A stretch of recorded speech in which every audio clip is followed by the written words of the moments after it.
What do you think actually happened to Bruce Willis? Like, do you think he had a stroke or? Oh yeah, I think he died. I think he's like a pod person now. Hey! Didn't realise you guys had come in. Welcome to another episode of Joe and Sophie Tell a Tale. Today's episode is all about the wonderful world of cartoon writing, and everything to do with cartoons. The wonderful world of cartoons. We should probably head over to the intro, shouldn't we? Yep. Take it, Derek. Joe and Sophie tell a tale. We'll try our best, but we'll probably fail. So come with us, 'cause we're about to set sail as Joe and Sophie tell a tale. It never gets old. You think we'd just film it once and then just put it on there, but instead we just do it. Each time I sound more bad. More bad. Yeah, it does seem to get worse every time. And we just kind of put less effort in every time as well. I'm But trying. you are? Oh dear. That's bad. You're trying about as much as Bruce Willis is. Oh no. But yes, so you heard correctly. Today's topic is cartoons and cartoon writing. So I think you were going to take us off with our first topic, weren't you, Zoe? The first thing I wanted to talk about was the sort of LGBT representation in cartoons nowadays.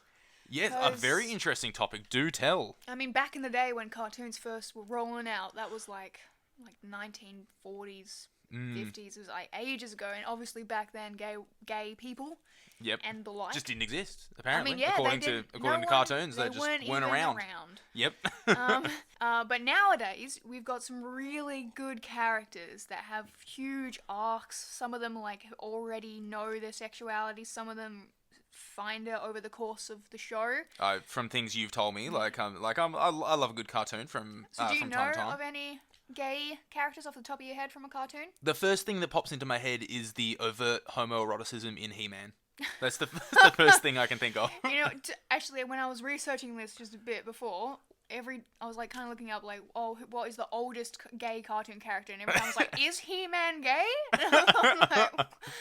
His name is He-Man. And as Prince Adam, he does wear purple and pink clothes. That is right, yeah. And yeah. it's I totally salute that choice. And if he's not gay, then that's cool. He's just the first metrosexual. The debate I was seeing was he's either gay or asexual, since he hasn't shown any liking of anyone at all in the whole show. So I was like, yeah. I like, either That's way, fair enough. hell yeah. Yep. I don't know. There is something going on with him and his tiger. His cat. Cringer. Battle cat. Cringer. Yeah, that's right. No. Cringer's all like, I don't want to go. He-Man. He-Man, I don't want to go out there. Yeah, I watched all of them. I know, God. I watched about 3 and loved really them, bad, but they're pretty bad. They're great. But yeah, continue. The best characters that I can think of, just right off the top of my head, from the 2 shows would be Adventure Time and Steven Universe. Yes. Steven Universe especially, since all of the main characters, except 2, are all women. Yep. And they're all aliens from a planet that only has women. So there's gonna be some gays. Very well put. Yeah. There's gonna be some gays. But the way they write it isn't just oh, look, they're gay now. It was like one of the main character arcs is one of the characters, her name's Pearl. Yeah. And she's in love with the main character's dead mother. Right. Who's like a ghost, or is she just No, she's just dead. And the whole thing is she's dealing with the grief of having lost the having love lost of her life. The love of her life, who's hundreds and hundreds of years old, who ended up choosing a human man to be with instead of her, and then having the son who she now has to protect. So it's pretty deep. This is a child's show. Deep man. themes, yeah. That's cool. And there's some really sad scenes about when she's she's expressing all these emotions, yelling at Steven, the main character, that he doesn't understand how he felt and how she feels and all that. And there's this great, because it's also there's a lot of singing in the show. Yeah. And there's this one song that completely encompasses how she feels and stuff, and it's just so emotional. I don't know, but the voice actor did such a good job. Yeah. And it's all just about her being upset that she chose, that Rose, the woman that she's in love with. The dead one. Yeah, the dead. Yep. That chose Steven's father over her, despite them being so close for so long. But so that one's probably one of my favourites. But the other one I mentioned was Adventure Time. Adventure Time. Now I've heard some things that you've told me about it. because I always knew that Adventure Time had a lot of like a cult following where a lot of Yeah. people were kind of like, oh yeah, there's like a proud gay following the show, but It is a really gay show. but then it in a good becomes overt at the end, doesn't it? Because didn't you say Yeah. it becomes sort of canon where Yeah, they at the very end, it's finally like there was always a bit of like with like Sherlock or something. There's always a bit of like homoerotic yeah, what's it called? overtones. Sherlock? No, that's just Wholock. his name. That's no, just Sherlock's Wholock name. is Doctor Who and Oh, Sherlock. oh yeah. John Locke. John Locke. John yeah. Locke. Watson and Sherlock. Bang. The only John Locke I believe in is John Locke from Lost, Yeah. played by Terry O'Quinn, Why the do you bald remember guy. that guy's name? Because he's my hero. Go on. Yeah, at the very end of the show, it finally does become canon. There are hints to it in the series. I think the first time they mention it, Marceline. So the characters are Marceline and Princess Bubblegum, Yeah. who are both women. One's a vampire, one's gum. She's a woman. It's alright. And Marceline gives her this like heavy metal jacket, and Princess Bubblegum's all primmy and pink and stuff, but she's shown sniffing it in the mornings. It's just, even though they're fighting, like she's sniffing it, and it was just everyone was like, well, "That was weird. Like, why is she smelling it?" So that's when people were kind of like, "Oh, maybe it is actually a thing, and it's not just the fandom going crazy wanting like two cartoon characters to bang." And then they actually end up together in the final episode, Yep. or Again, there's more musical sections which show their emotions and stuff. With That's the best way of that's- revealing someone's hell yes, relationship and is some of the best a ones, musical Some number. of the best ones. And the writing just of the characters, their emotions, and then especially like the musical sections, where it comes out properly, is so good. But finally, at the very end, there's always this tiptoeing, like, oh, will Ross and Rachel they, Yeah. I appreciate the reference. Yes. Yeah. And then finally at the end, there's a huge battle scene, and then it shows it only for a split second, but it shows Marceline and Princess Bubblegum kissing once the final battle has ended and they've won. Awesome. But I believe it actually, the first time that the creator, I think not the creator, but the girl who voices a character called Bimo in it. Oh, no, it was the girl who voices Marceline. She confirmed that they were gay before it became canon, and then the show was briefly cancelled because the network was like, oh, you have to go. I do remember when the show was cancelled for a bit, and hearing about that. Yeah. That was because of the gaiety. Yeah, damn. But then it came back, obviously, because it was one of the biggest cartoon shows. Oh, yeah, definitely, It's got such a... You can't go anywhere without finding a Adventure Time mug somewhere. That's right, yeah. I'm just in your kitchen. There's 5, I think, at least. So one for each day of the week, the working week. Yeah. It's funny because you look at something like Noddy, the old show that like just popped into my head, and that got cancelled because there was some controversial at the time scene where Noddy and Big Ears, I think it was like the blue elephant or something, like that hung around with him. Noddy was the one who had big ears. I think he did, but I think there was a character named Big Ears. I don't know.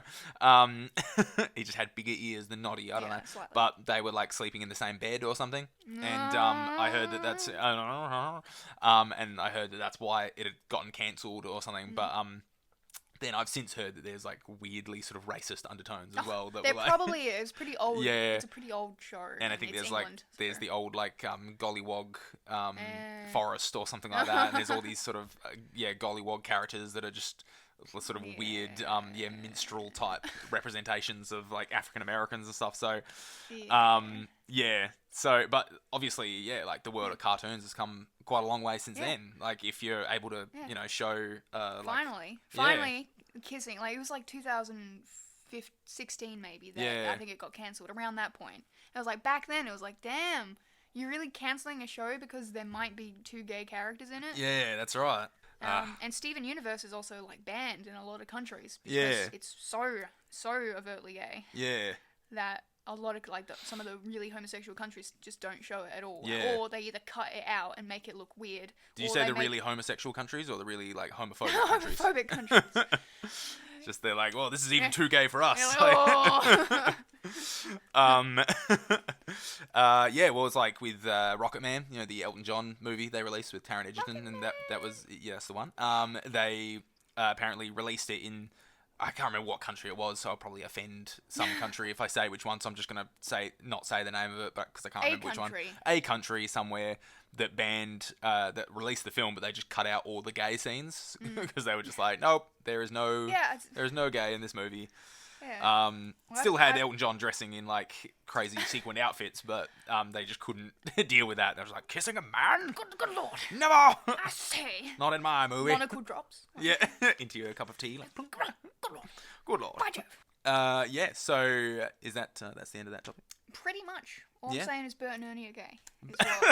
In conclusion. In conclusion, Bert and Ernie are fathers. Fathers. To Big Bird. Yeah. What would their like couple Bernie. name be? Bernie. It would be Bernie. Ert. Ert and Bernie. That's their like stupid, like dumb newbies, like alter egos. Ert and Bernie. Ert and Yeah, Ert and Bernie. Oh, hello, guys. Bid Burb. What? Bid Burb. Bid burb. Okay, let's move over onto my topic, shall Yes. we? So in preparing for this episode, I fell into quite the little rabbit hole involving animated movies. Because I was thinking about animated TV shows, and then I thought, I want to look into animated movies, because I love a good cartoon movie. So you know how Google, when you look up something or you type in a question or whatever, and it comes up with like a bunch of drop-down questions that are kind of related to your question, and then they just get more and more obscure. So that's kind of what happened to me. Like I typed in, best animated movie or something like that. Got all these drop-downs, so it was kind of like, what is the best animated movie ever? And then that dropped down into what is the highest rated animated movie about rats? I don't know why. What? And then that led to, will there be a Flushed Away 2? Oh my god, Flushed Away. And, is that seriously? That's such a big that was one of them. That's question. The top one. And then the next one was, is Flushed Away rats or mice? And then the next one was, is Flushed Away on Amazon Prime? How much did Flushed Away make? Who wrote Flushed Away? And this kind of got me to thinking, like, is there just this weird sort of subsection of the internet that's just obsessed with Flushed Away? And Hugh Grant. So Flushed Away is my topic of the day. It's well, actually, my question later is who plays the character. Hugh Grant. Oh, you're gonna get it wrong. So in answer to those questions, which was the highest rated animated movie about rats? About rats? I want to know. All right, Flushed Away. There's that. It's not even on the list. Oh, sure. This is the highest rated according to IMDb. So I'm not sure if I'm pretty sure this means highest user rated. So not like how much money they made at the box office or whatever. But anyway, according to IMDb, this list, which I'm pretty sure is in order of like when of how highly rated it is. Yeah. Number 1 is An American Tail, released in 1986. Do you remember? It's like a cartoon movie. I think. No, that's not Will Wheaton. The other one's Will Wheaton. I don't know. Anyway, it's An American Tail, but Tail, because it's a mouse. No. Or a rat. I don't know. The Rescuers from 1977. Oh, yeah. Willard from 2003, which I don't actually know. The Great Mouse Detective from 1986. Did you ever see that? That was such a good movie. I completely forgot about that until I came. I don't remember it at all, but I'm pretty sure. I remember what they looked like. We'll be talking about that one later when we come to our Sherlock Holmes episode. Mm-hmm. So Steamboat Willie. You know, the Mickey Mouse short? Yeah. Ben, which is one with Michael Jackson singing the song. He's like, Ben! Oh, my God. Stuart Little. And Charlotte's Web, the original cartoon from 1973. Was there even a rat in that? That's most highest thing about pigs. Yeah, I don't actually know. Pigs are the rats of the chicken of the rail yard. And that got me onto thinking about, do you remember that movie that Pete Postlethwaite was in? It was called Rat. And like me and Patrick's our cousin. He, for some reason, we rented out some random movie called Rat that we'd never heard of. It's some weird, like... Did I watch it with you guys? I think so. And it was like Pete Postlethwaite is the main guy. And he's like the father in this working class town in Ireland somewhere. And he turns into a rat, basically. And then they start, like, I think Imelda Staunton, who's Umbridge from the Harry Potter movies. Yeah. She plays the wife. And... he randomly they get like journalists into the house showing interest in the story because she's like, oh, my husband's turned into a rat. I have no memory. But then like the journalist I think turns out to be like some crazy guy who's just like trying to exploit them for their money or something. I don't know, some really weird thing. I don't remember. And in the end they put the mouse in the fridge and then they do some whole like exorcism like on the fridge or something. I'm gonna like go with that one being the highest rated. It's not animated though, so it's like it's just a real damn life. it. And then Pete Postlethwaite comes out of the fridge and he's all naked and he's like, "I'm Pete Postlethwaite."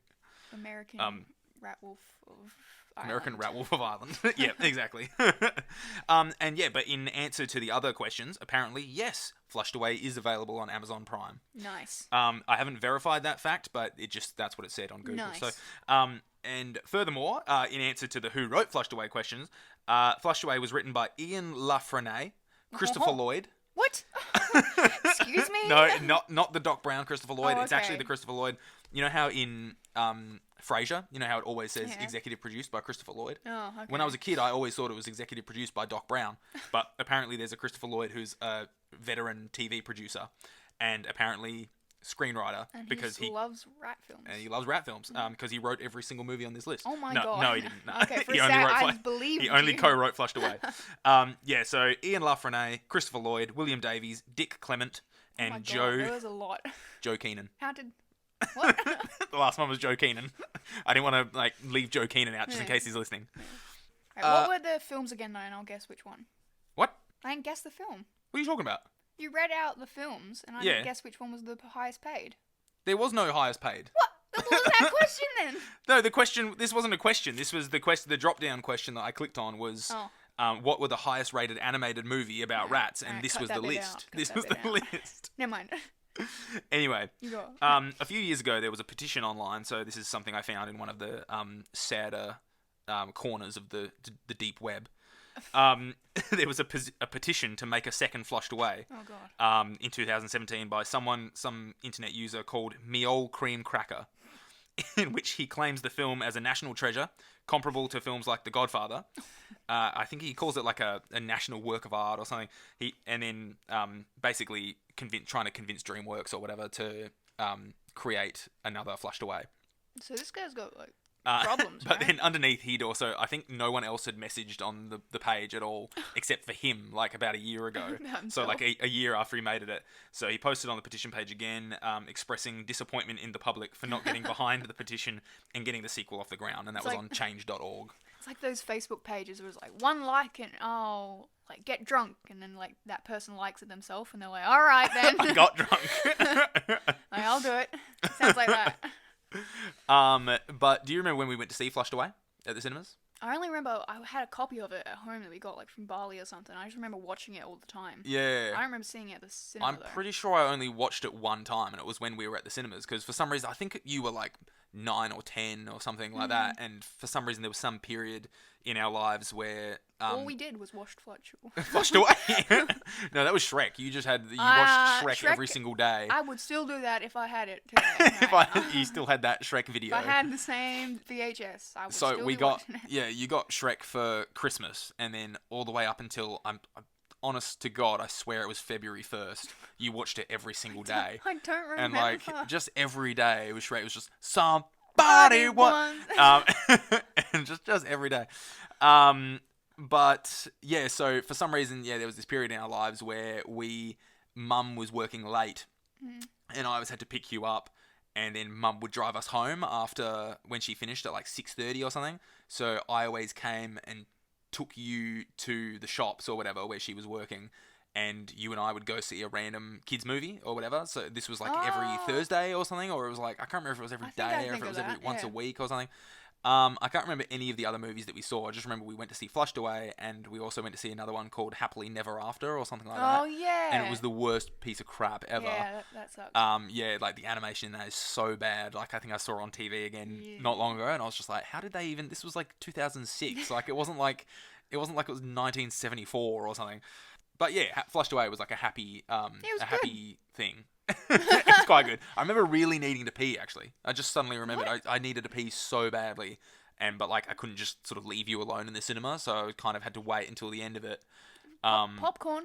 Okay. Yeah, pee in the popcorn. Yeah. But yeah, so that's my topic. Yeah, no, I don't remember watching it at the cinema, but I do remember that whole period, I think, where we were watching stuff and waiting for Mum to take us home. Yeah, no, Flushed Away was a good one. Good times. Good times. Good times. Oh, I wish I was dead, but it's good. Okay, you got another topic for us, Soph? I do. My next one is just about how cartoon storytelling storytelling Yep. has gotten better over the years. Yes. So, at the beginning, I'm thinking, like, my first thing I think of when I think of, like, an old cartoon is, like, Flintstones, which is that really old... I mean, it's probably not... I mean, yeah, nah, it's old. It's old. It is I'm quite 21, old. so I mean, it's old. yeah. And it's really, like, scratchy. Clearly, it was hand-drawn. Whenever someone speaks, it's, like, really obvious. Everything goes for, like, 5 minutes, and they just draw it out, and there's just a lot of, like, poop jokes or punching jokes or puns. There's a lot of puns in old cartoons for some reason. This just sounds like regular TV to me. No. Like poop jokes, punch jokes, and random puns. Yeah, but when you watch today's cartoons, Over the Garden Wall, for example, one of the greatest cartoon miniseries of all time, has such a gripping storyline, and it doesn't just rely on, like, scat humor. It doesn't just rely on, like, stupid stuff, and it shows visually, and there's actual character progression, I think, is what a lot of old shows, old cartoons don't really care about. They're just like one character all the time. He's always the same. Even Simpsons, since that did come out a long time ago, they never age one character. They always do the same thing. They got the same jokes. They have the same sort of, like, lifestyle. Yeah. But nowadays, like, Adventure Time was the other one. The main character starts off as being about 12 years old. Yeah. And the show runs for about 10 years. And the character grows up, and he goes into his teens throughout the whole series. So, like, characters actually age, and they have birthdays and all this stuff. And it's just so good that nowadays, like, cartoons are actually on the same level as, like, movies were. They're being taken seriously. Yeah. And they're not just for kids. It obviously shows, that people want to see that progression, and they don't just want to be stuck in that same sort of stagnant storyline where it's just the characters never progress and everything would return to normal at the end of every episode, to the point where, something like The Simpsons is like, makes regular jokes about that, where it's clearly 2019, but it's like they're exactly the same age and they've, been going since, 1991 or whatever. But you're right, people are obviously interested in seeing the characters get older as the audience gets older. I guess, like, the reason why a lot of companies that produce like animated TV series and stuff wouldn't want to do that is because they'd be afraid of losing the audience, as the audience that's watching Adventure Time, for example, from the start, they start off the same age as the character, like 10, 11, 12, and then they get older as the character gets older, but then suddenly you've got something that's aimed at a slightly older audience, and then they're worried about leaving the 9 and 10 and 11-year-olds behind because the characters are getting older. And but I think that's probably something that holds people back sometimes, like producers back. But I could see why they do it, but I'm glad that it is becoming more of a story medium instead of just like slapstick. And that's what I believe as well, is that you can have, like, little kids are still going to love cartoons, like, no matter what the age is of the characters in them. So something that, like Adventure Time, like the last season where Finn is like 14 or 15 or 16 or whatever, that kind of visual style and the humor and everything and the imagination on display is still going to appeal to a little kid who's like 5, 6, 7, 8, 9, 10. And it's so well done that you don't even realize. Yeah. If you were watching it in order, you don't realize that he suddenly got like a deeper voice, because the voice actor was also started off 12 and grew with the show, which might have been why they did it as well. Yeah. To not be weird that he suddenly became like deep voiced. Yeah, stuff. that's right. But you don't even know. Like, suddenly, if I go back to season 1 now, I'm like, damn. Like, they just such so a high pitched little baby voice. Even like the other characters, like the adult characters in it, also like age. Like, they learn stuff. You don't just something doesn't just happen in an episode and they forget it the next episode. They call back to things that happened in season 1 from like season 5, because they like, the writers actually care about what they've already said and what they've already told to be true in that world. All right, what's your next one? Scooby-Doo! Woo! Okay, so Scooby-Doo, one of my all-time favourite shows of all time. So I was thinking, I was preparing for this episode, and I was like, what cartoon series has really touched me on a deep level? And I think it would have to be Scooby-Doo, because I just love Scooby-Doo. Even, when I was like 18, 19, I had no job, and I would just sleep all day, sleep until like 3 in the afternoon or whatever. Hey, don't at me. Not saying there's anything wrong with that. I'm just saying, back when I used to do that, I would still get up at like 11 a.m. every day to watch Scooby-Doo on TV because it was my favourite show. And then I'd go back to sleep afterwards. Yeah. So, yeah. My love for Scooby-Doo is still ongoing today. While researching this episode, I was thinking about Matthew Lillard. Old mate Matthew Lillard, Scream Shaggy.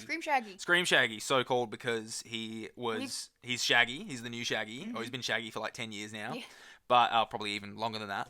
But he played Stu in the first Scream movie. And he's just great. Yeah, you and can't ever go wrong. since we first watched that film when I was like 12 or something, we just call him Scream Shaggy now. We're just like, Scream Shaggy. Oh my god, that's Shaggy. Scream I Shaggy. barely remember his real name. Yeah, did you know he actually played Shaggy live action in the first Scooby-Doo movie in 2002? Oh, wow. I know. Longer ago than I thought it was. Long time ago. And then he played him again in Scooby-Doo Monsters Unleashed, 2004. The one that sucked. It wasn't that great, but then he went on to voice the character in a series of TV original movies I think of Scooby-Doo. We watched a few of them. We watched a fair few of them, always loved them. They were like good quality shows, good quality voice acting. If it had Scream Shaggy in it, you knew it was going to be good. You knew it was going to be a good no one. offense to old Shaggy. Yeah, Casey Kasem. Why? I don't know. I just know these things. But yeah, then he ended up retiring, I think, around then, and that's why Matthew Lillard took over, because he was from the movies, obviously, so he was like, yeah, I can do a Shaggy voice. So he started being Shaggy, and then he even started doing the voice of Shaggy in some of the TV series, so there was Scooby-Doo Mystery Incorporated. The best. Yep, which is a great series, which we used to watch together. Yep. It's hilarious. So good. And he even played Shaggy in the recent Supernatural crossover episode. Oh, yeah. Yeah. Which is like, I know you're a big fan of Supernatural, but I've watched it on and off, and I like it, but I don't follow it as religiously as you and my wife do. You just want Dean and Cass to... I'm waiting for them to make out. Yeah, you're holding out for the last episode. I don't like the show anymore. It's good, but I swear to God. But anyway, go on. Yeah. Maybe they'll make out with Shaggy. Hey, I'm in. Yep, I'm in. Scream Shaggy. Even better. While I was looking at interesting facts about Scooby-Doo, for this episode. Shagway. Shagway. As in a Segway? I said 3 Shaggy. Oh, 3 I like Shagway better. I thought you were talking about Segway, like segueing into a new topic. No. I'm just going to Shagway into this new topic over here. Using it. So I just found out they're making a new animated Scooby-Doo movie. And it's like, I think they're trying to reboot it, so they're actually going to, I don't know, maybe give it like a proper cinematic release or something, how they're always bringing back old TV or movie properties or whatever and trying to like get a bunch of money out of it. So apparently they're making like a big Scooby-Doo animated movie, and they're not getting Matthew Lillard to voice Shaggy. What? It's like all new cast and everything. Excuse me? And apparently they didn't even tell Matthew Lillard. Oh. So, yeah, apparently, I can see him crying in my He mind. He really wasn't happy. He tweeted, well, this sucks. What a crappy way to find out. ... Thanks, Hollywood. You never sent to amaze me, which I think meant cease to amaze me, but he accidentally spelled it wrong. Oh, man. With a link so to the upset. news that, they were making a new movie and that Will Forte Right, had we been... have to boycott and start, start a petition. We'll get Matthew me Lillard back. old cream cracker to start a new petition. Bring back the Scream Shaggy. I know, bring back Scream Shaggy. Yeah, that's what it's called. So that was a bit of a downer note to end my topic on. But you know that gif of just that dude, and he's like, disappointed! That's how I feel right now. What dude is that? Who does that? I have no idea. He's just got like blonde hair. He's kind of a bit He-Man-y. Yeah. But he's just like, disappointed! It's, like, Disappointed! horrible. Pretty much. I don't know okay. what it's from. I can't remember. Well, we'll get our audience to look into that and get back to us. Let us know. Yeah, let us know. Call the hotline now. Who's the disappointed guy? Who's the disappointed guy? Disappointed! If you don't get back to us within 24 hours, we'll be disappointed! Also, we'll kill your mother. Is that your topics done? Yep. So you ready to give you a quiz? Oh, I'm ready for a quiz. Oh, am I ever? What time is it? It's quiz time! Oh. We just looked at the waveform on our recording device, and that's not pretty. Apologise to all of your ears. Yeah. I'll give you some good ASMR later. Alright, here is your quiz. Okay, lay it on me. So the first question is, I'm relating back to my topic about LGBT characters for this one. Hit me, I'm very excited. I was gonna say I'm very gay. Okay, hit me, I'm gay. That should be on a shirt. No, it really shouldn't. It's horrible. That's terrible. I'm gay. I'm allowed to say it, but you can't. Yeah. You can't wear it. I can't wear it. All right. So the first one is, which one of these cartoons does not have a LGBTQ plus character in it? Okay. Number 1, Steven Universe. Number 2, Adventure Time. So I mentioned these ones before. So. Yep. Number 3, Arthur, which is Yep. a crappy. Well, that's alright. Hey, that's a great show. Do not diss Arthur. Show from like the 90s that is starring a mouse dude or whatever. Number 4, The Simpsons. So which TV show does not have a gay character in it? And does the gay character have to have been acknowledged canonically in the story, or can it be? Yes.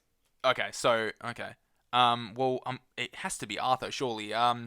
But yeah, of course, no, Arthur definitely, because Smithers. No. Yeah. So lock it in, Arthur. Final answer? Yep. That's why I said lock it in. They're all gay. What? It was a trick. Trick. You tricked me. Boom. This is not cool. Yes, Arthur actually, in a recent episode, yes, that show is still going. Oh, I read about that. The teacher of Arthur just got married to a man. Right. It was the first PBS show to ever have a gay character. That's right. I heard about that, and it got banned in somewhere. Yep. Like they wouldn't air that episode. Yeah, of course they would. Yep. That's crazy. I completely forgot about that. Yeah, that's good. Well, when I found out, I was like, that show's still on. I watched that. Yeah, and I was like, yeah, I thought that as well. Yeah. But yeah, Steven Universe. I already mentioned heaps of gay characters. Adventure Time, Marceline and Princess Bubblegum. Arthur, this new. The newest, my OTP. Yeah. Yep. Sweater wearing anteater dude. I don't know what that guy is. He's definitely in some kind of aardvark. He's gay. And Simpsons, Smithers, and there are also other episodes, with just gay characters in it. Yep. And, in general, like different random guys. Yep, random gay characters. Yeah. Awesome. Okay. Well, I've got wrong. Wrong. Yes, I know. Damn. Okay. I have a question for you. So What? this relates back to some of the factoids that I gave you during my topics. So I'm going to ask you, which film came first chronologically? Now, I'm not sure if I even read out all the dates while I was reading them out, the movie titles out to you. I read out a couple, but anyway, here goes. So which film came first? An American Tale, The Great Mouse Detective, or Charlotte's Web? Charlotte's Web. You think Charlotte's Web came first? Yeah. Extra points if you can tell me the exact year. 1875. No, I'll tell you it was in the 20th century. 1958. You don't get the extra point, but you do get the original point because you're correct. Charlotte's Web came out in 1973. Also, incidentally, I was kind of playing a little bit of a trick. Pig. I know. I was playing a little bit of a trick on you as well because An American Tale and The Great Mouse Detective both came out in the same year, 1986. Yeah, but if we want to be pedantic, we could have checked, which month. Yeah, that's true, yeah. If you want to be that guy. That's right, if we want to be that. No one wants to be that guy. All right, you got another question for me? Yep. So Hot shot. Pop 2. quiz for you, hot shot. So this one isn't multiple choice, you've got to guess. Okay. But, should be alright. So what sexuality is SpongeBob SquarePants according to creator Steven Hillenburg? Ooh. Do you know all of the sexualities? Okay, so there's homosexual, bisexual, demisexual, Yeah. pansexual. Yep. This is also a trick question. Transsexual. There's far too many to. Yeah. That's a trick. I don't get any extra points for that. There's asexual as well, and. Oh yeah. There's so many more. Transgender. Gender fluid. I'm gonna say he's asexual, which Asexual? is, if I know correctly, not sexually attracted anything. to anything except Squidward. Go on. No, that's Gary. Oh no. That's like the cats of the universe. That's a real one. Yeah. Correct. Hey. Yes, but unfortunately, Steven Hillenburg actually left recently, which is why the show's now crap. Oh. But his one thing was like, I don't want SpongeBob ever to get in a relationship. He's asexual to me. Like he doesn't have feelings like that. He's just a jolly old little chap. Yeah. And they were like, nah. And then I think he went out with like a girl or something. Oh, in no. one of the episodes, and so that's why I said according to creator. And because he's the creator. Like, damn. He's the creator. Like they should have. Come on now. Don't be like that. Don't be dirty. Yeah. And when you watch it, you can see like he doesn't ever have like any romantic feelings. Yeah. He could have romantic feelings because he's not aromantic. But Yeah.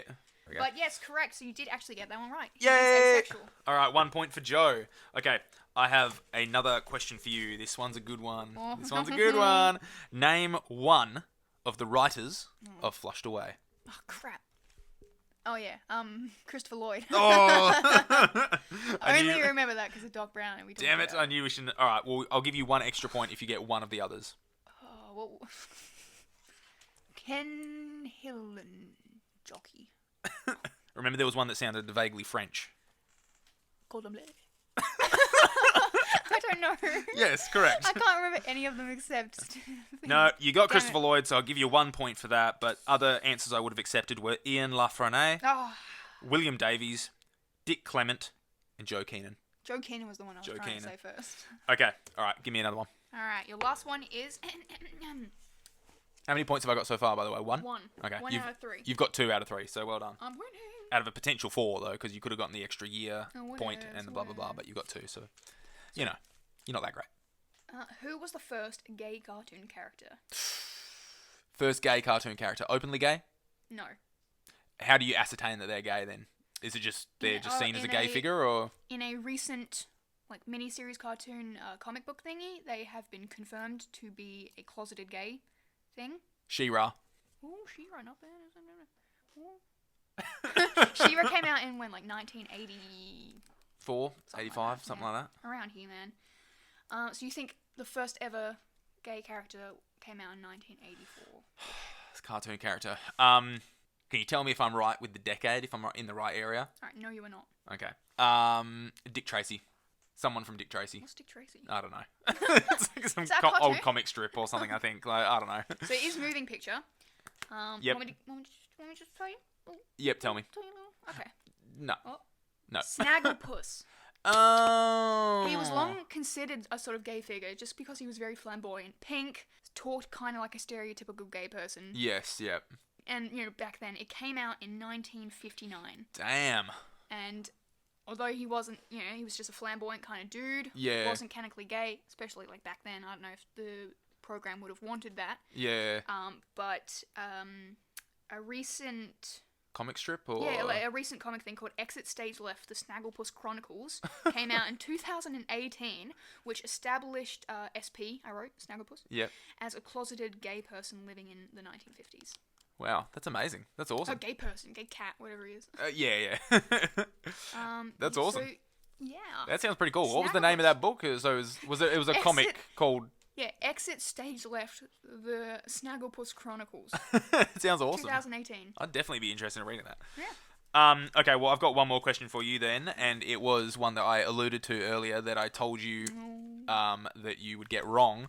The question is, who voiced the hero of Flushed Away, Roddy St. James? It was Hugh Grant. Nope. You're Hugh Grant. Correct. Wait, wasn't it? No, it was not Hugh Grant. It was someone putting on a British accent, I'll tell you that right How now. dare they be Hugh Not Grant? authentically British, and they weren't Hugh Grant. I've always thought it was Hugh Grant. No. Was it? There could be a reason for that. That's the only clue I'm Because giving it you. was Ghost Hugh Grant. He's not dead. Sure. No, I have no idea who other English people are there. You got one of the names right. I'll tell you that right now. That's all I'm Grant, giving you. Rob Grant. No. The writer of Red Dwarf? Like, Yeah. no. Hugh Davies. What are names? It's got. Alright, it's Hugh. It's Hugh something. I get half a point. That's all you're giving me? You're not even going Yeah. to try? Not No, going I to list a can't- single Hugh? I've literally forgotten every name that I know of except Hugh Grant at this point. Hugh Jackman, God you lose your damn me, points. Jackman! Damn you! You got 2 points. You Australian filth! So that's the full... What score did I end up getting? You got 1 out of 3. And you got 2 out of 3. So I well win, done. sucker. Soph wins this round. Congratulations. Booyah, booyah. And I think that draws to a close today's episode. Yes. So join us next week for what's next week's topic? I think we're going to be talking about Sherlock, is it? Sherlock Holmes, or one of literature's greatest creations. Who was created, believed in fairies. Yes, yep. Oh, I have to mention that every time. yep. What were they? The Cotswold fairies or something like that. I didn't know they had a name. I just thought they had a believed in name. Fairies. They were made of paper. I don't know. Oh, yeah, that's right. Yeah. Okay. Well, join us then. Mm-hmm. For now, Joe out. Soph out. Pleasure doing business with you. See you later.